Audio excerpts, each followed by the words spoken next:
Earlier this week, we brought you the story of House Oversight Committee Chairman James Comer's missing informant in his ongoing effort to bring down the so-called Biden crime family. This is the man who, according to Comer, has key evidence about President Joe Biden and his family taking bribes from China. His name is Gal Luft. He is a dual U.S.-Israeli citizen who heads a think tank in the Washington, D.C. area. As we just learned, Luft has been indicted by the U.S. government and is actually on the lam right now. In February, he was arrested in the Republic of Cyprus, but he fled while on bail. Luft faces 8 counts for arms trafficking, violating Iranian sanctions, and, according to prosecutors, being an agent of the Chinese government.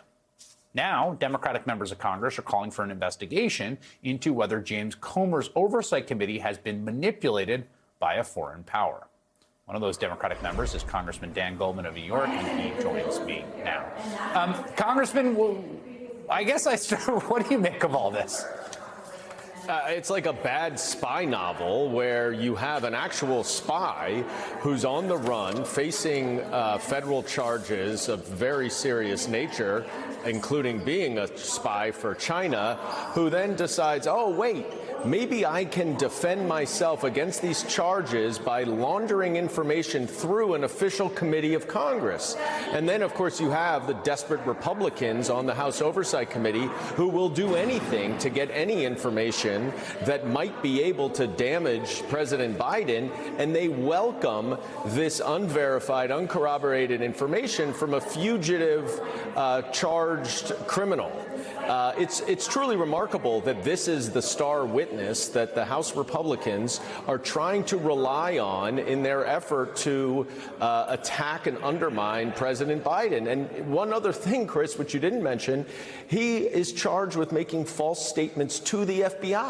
So he's not remotely credible based on the indictment alone. And he made those false statements in the same meeting that he discussed Hunter Biden with the FBI, which is the information that Chairman Comer wants to get.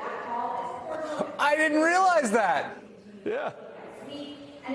All right. Well, let me play you Kevin McCarthy's reaction to this, and I want to get your reaction to what Kevin McCarthy said. Take a listen. No, it wouldn't undermine the case, because if you extrapolate that even further, the Justice Department went after him. Well, Hunter Biden received more money from the same foreign CEFC company that this informant did, much more. So it only make the case stronger that the government really didn't look into Hunter Biden. So the indictment of the key informant makes the case against Hunter Biden stronger. What do you think? I still cannot understand the rationale behind that argument. Is the idea that because the same company paid these two people, that therefore Hunter Biden is an arms dealer and lied to the FBI and is an unregistered agent of China? It makes absolutely no sense, but it really does show, Chris, the desperation that House Republicans are feeling right now, because one after another of their investigations are crumbling under the own weight of their unfounded and baseless allegations that they do not have evidence for. And that is ultimately what they're running into. What reminds me, it's like if you put word out on the street that you will take dirt on Biden from all comers, it's like flypaper for all sorts of characters. And it reminds me what happened in the impeachment over Ukraine, which you were involved in as a staff counsel. There's all kinds of very shady characters coming forward to give Giuliani and others these lines that are what they want to hear. And then if you scratch the surface a little, it's like these are not people that are trustworthy. No, not at all. And this one in particular recognized that his criminal defense could be bolstered by using the House Oversight Committee. He even stated to the New York Post that his whistleblowing to the Oversight Committee is why the Department of Justice is going after him. He was indicted months ago before they even knew who he was. So these whistleblowers recognize that they have a good defense mechanism in the House Republicans who will take any and all information without any corroboration, without any verification, and then just extrapolate beyond all reason.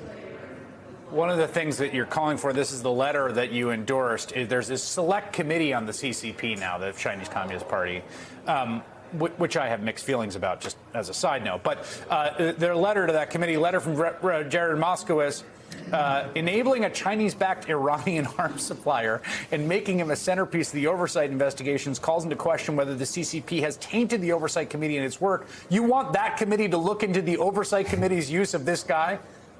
Well, certainly Chairman Comer is not going to do any deep dive to figure out whether this guy is compromised and is peddling information on behalf of China that might undermine our national security. And if we are going to have a select committee on the CCP, as you say, with some misgivings, then they ought to make sure that the Chinese government is not infiltrating this body itself and potentially trying to launder information through an official committee of Congress to undermine our national security.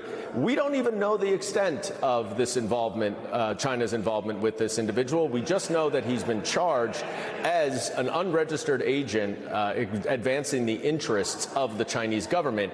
And that is incredibly dangerous to have as a witness before an official committee. Final question for you about the vote today in the House. There's a vote today. There's a Pentagon policy post the overturning of Roe v. Wade that pays for paid leave for service members that need to leave where they are if they're in a state where they don't have access to abortion to go secure an abortion and return.